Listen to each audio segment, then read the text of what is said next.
안녕하세요. 11월 11일 매일매일 습관처럼 매일원법. 요번 주도 쭉 달려가야죠. 자, 11월 11일 뭐 빼빼로데이다 뭐다 해가지고 젊으신 분들, 나이 드신 분들도 관계없죠. 국민 누구나 다 또 빼빼로 하나씩은 또 주고받고 하는 그런 날인 것 같아요. 뭐 굳이 막 이렇게 막 화려하고 뭐 그런 것보다는 그냥 하나라도 사서 준다. 이런 것들, 나는 너를 생각했다. 이런 식으로. 뭐 누구나 다 주는데 그냥 넘어가야지. 그러지 마시고요. 그냥 얼마 안 되더라도 작은 거라도 나는 널 위해서 준비했어. 이런 마음의 여유, 이런 것들을 좀 가질 필요가 있는 날인 것 같아요. 일부러 이렇게 만들어준 것 같아요. 평상시 안 하니까 이렇게라도 해라. 이런 의미지. 그렇다고 해서 막 11월 11일 해갖고 막 호화찬란하고 뭐 엄청나게 비용 그러지 마세요. 자, 그러면 오늘도 여러분이 저에게 또는 저는 여러분에게 빼빼로 하나씩 주는 걸로 해서 매일원법 문제로 대신하겠습니다. 자, 그러면 오늘도 매일원법 가봐야죠. 자, 지난주에 있었던 지방지 7급 문제에서 사생활 자유, 비밀 자유 요거 문제 나왔는데요.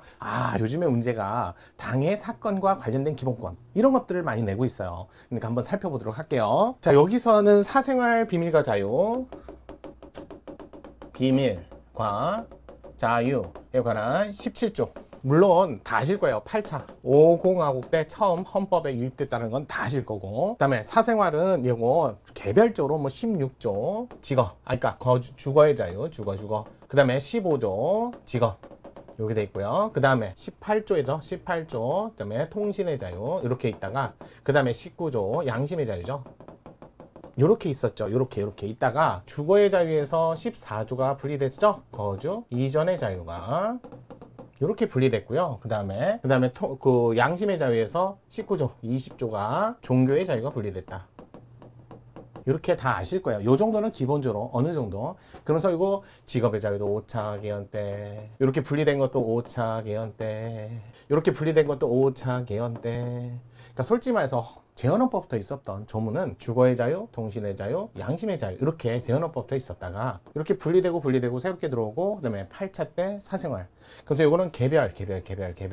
자, 개별 사생활에 관한 개별 기본권들이고, 이런 사생활이 이것만 있는 건 아니잖아요. 그래서 사생활에 관한 일반 기본권이다. 기본권. 또 사생활은 다른 사람과 공유가 안 되기 때문에 이거 일종의 사생활과 관련된 인격권도 여기 있어요. 그러면 10조와의 관계에서도 또 정리를 해야죠. 10조 여기도 인격권이 있는데, 이거는 포괄적 일반적 인격권이지만 그 인격권 중에 사생활에 관련된 기본권에 관련된 인격권은 이제 17조로 나갔기 때문에 10조에는 사생활과 관련된 인격권은 포함되지 않습니다. 자, 그래서 사생활은 남하고 공유가 안 되는 거고, 또 거기다가 15조, 16조, 18조, 19조를 얘기했으면 따로 17조를 얘기할 필요가 없어요. 이런 것들은 좀 개별적으로 보셔야죠. 옛날에는 사생활에서 영역에 국한돼 있었는데 지금은 개인 정보 자기 결정권은 사생활 영역에서의 개인정보도 있고, 이미 공개된 이런 것들도 개인정보도 이미 공개된 널리 알려진 정보도 포함되기 때문에 여러분들 이렇게 생각하셔야 돼요. 개인정보 자기 결정권을 검토했다면 사생활도 검토한 거고 이미 공개된 개인정보도 검토한 거니까 별도로 사생활을 검토할 필요가 없다라는 거죠. 이것도 시험 문제 많이 나오죠. 또 사생활을 검토했으면 개인정보 자기 결정권을 검토할 필요가 없다. 그건 안 되는 게, 사생활을 검토했는데 그게 만약에 이미 공개된 개인정보라면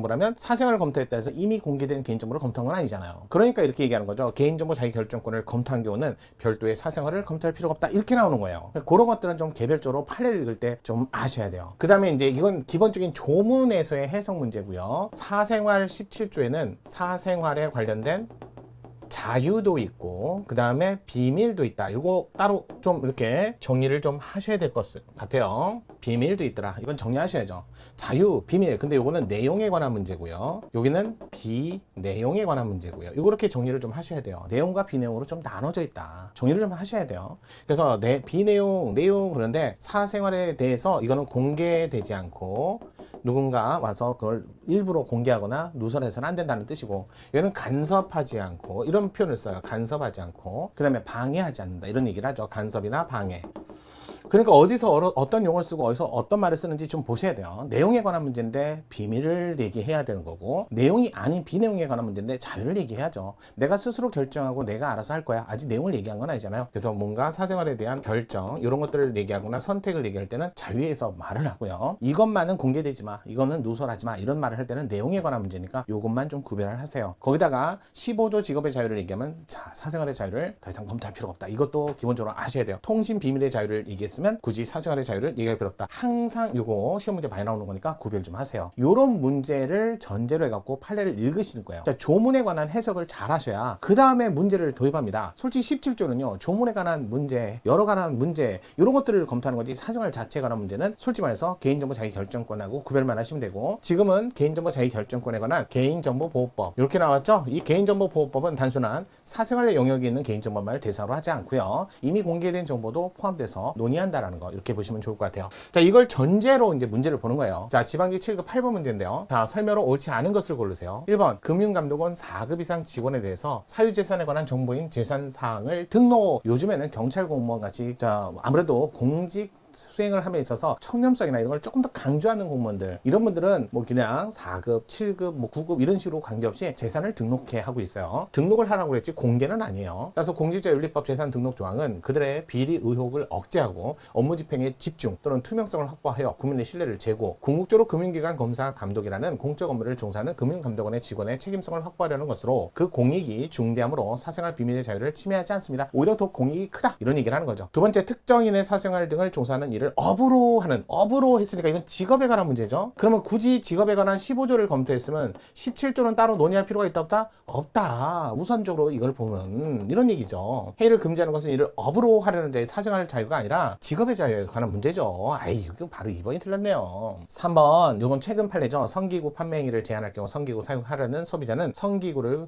구하는 것이 불가능한, 그러니까 쉽게 얘기해서 성기구라는 게 일반 사연을 얘기하는 게 아니라 스스로 또는 몸의 신체상의 문제로 스스로 또는 자발적으로 이게 안 되는 분들을 얘기하는 거야. 그러면 기계적 도움을 받아서라도 이렇게 하는 분들을 얘기하는 거지. 뭐 정상적인 사람이 이걸 뭐하러 이걸 합니까? 자, 몸에 장애가 있거나 기능상 문제가 있는 분들을 위해서, 자, 성기구 이용, 자, 성적 만족을 얻으려는 사람의 은밀한 내적 영역에 대한 기본권인 사생활의 비밀과 자유가 제한된다고 볼 수 있는 건 맞죠. 이걸 성기구 이런 것들을 사용해서라도 어찌됐든 인간이잖아요. 살아있는 동안에 자, 누구나 똑같이 누릴 수 있는 건 기본권이니까요. 그렇기 때문에 자, 사생활 비밀 자유가 제한된다고 볼 수 있지만 침해는 아니다. 4번, 공판정에서 진술하는 피고인, 증인, 인간으로서 존엄과 가치를 가지며 사생활 비밀 자유, 침해받지 아니할 권리를 가지고 있으므로 본인이 비밀로 하고자 하는 사적인 사항이 일반에 공개되지 아니하고 자신의 인격적 진표가 타인에 의해서 일방적으로 이용당하지 않을 권리도 당연히 포함되는 거죠. 공판정에서 진술해요. 그러다 보니까 아직 재판이 확정된 거 아니니까 그 진술되는 내용이 외부에 유출돼 가지고 그게 악용될 소지도 있고, 또 자기 진술이니까 자기가 녹음할 그럴 권리도 있다는 거죠. 근데 다만 이제 공판정이라는 한정된 장소에서 이게 확정되기 전에 악용되는 걸 막기 위해서 뭐 판사의 승인을 받는다든지 이런 제안을 하는 건 반하지 않습니다. 그래서 정답이